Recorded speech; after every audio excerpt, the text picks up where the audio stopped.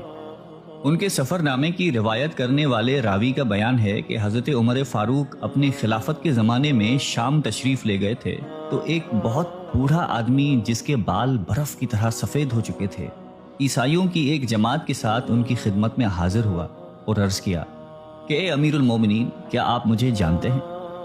حضرت عمر نے فرمایا کہ اگر آپ شام کے فلاں نگر کے پادری ہیں تو میں آپ کو پہچانتا ہوں۔ اس نے کہا کہ جی ہاں، میں وہی پادری ہوں۔ حضرت عمر فاروق رضی اللہ تعالیٰ عنہ نے فرمایا کہ میں نے آپ سے لکھ کر جو عہد کیا تھا وہ آج بھی قائم ہے۔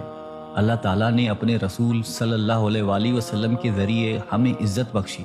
انہوں نے ہمیں اللہ تعالیٰ کی پسندیدہ دین اسلام کی طرف دعوت دی اور ہم نے یہ قبول کی۔ آپ ہی نے مجھے ان باتوں سے آگاہ کیا تھا۔ اب آپ کو کون سی چیز اسلام سے قبول کرنے سے روکتی ہے؟